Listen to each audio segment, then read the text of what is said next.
Hi, my name is Cindy Ciftcioglu. I live in Binghamton, New York.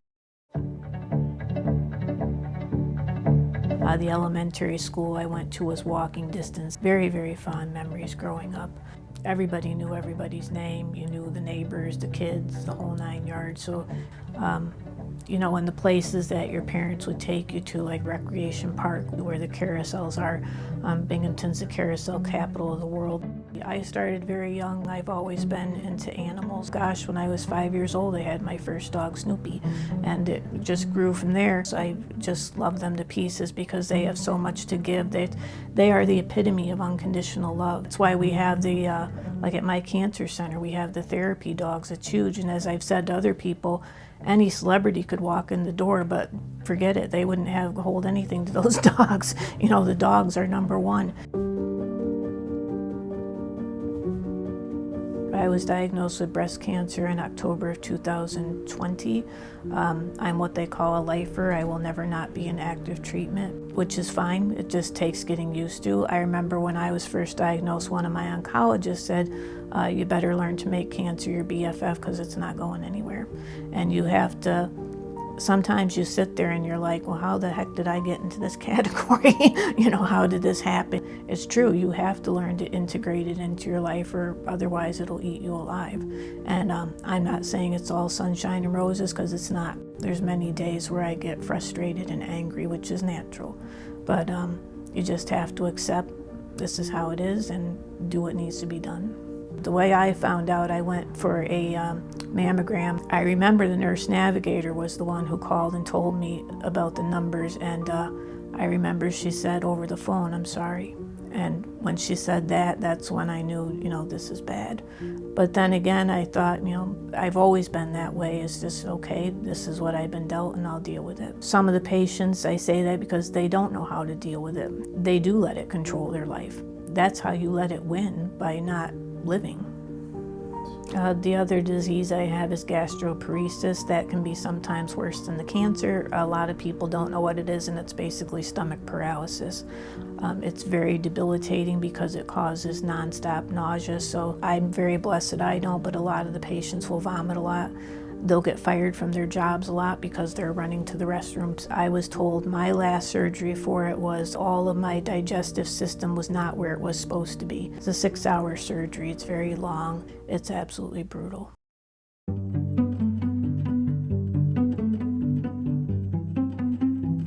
I did want to keep working because I think it's very important. I was told by my cancer center that I would automatically be approved for disability, and I said no, because to have that socialization with people, that's huge. And again, it goes back to having a sense of purpose.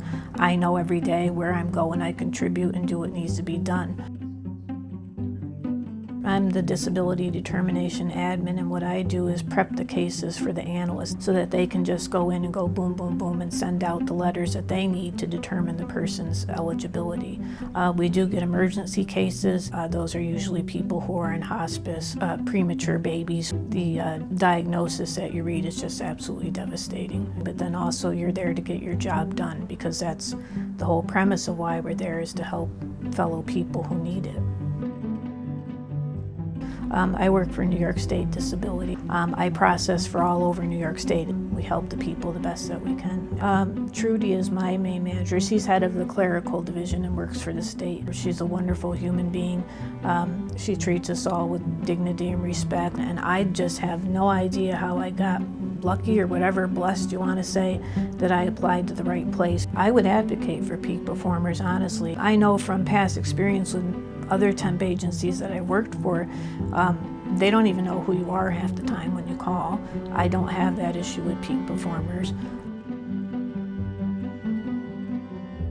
There's a big saying in my world that you always have to have something to look forward to, always. I'll use Animal Adventure as an example. When you're there, that's where our exotic animals live here. To walk around the facility that I go to and teach people, to give them a name.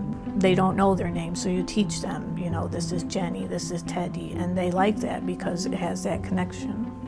Now I'm gonna get sappy sentimental, but I experience it myself all the time. There was a time recently I had surgery. I wanted to go there afterwards, and sometimes when I go I have to use my wheelchair. Indy is the greeter. Indy is a llama. He's the very first animal you see. There were strangers that were by, and he saw them, and he went back up to his little house, and the strangers went away. And he came back down, and he put his head down like he wanted to hug me, and he never did that before to me. So I said to my friend who was with me, I said, he knows. And he did. He knew that something was wrong, and he was trying to tell me it was okay. When I need cheering up, that's my go-to place because you know you're going to be welcomed and loved by them.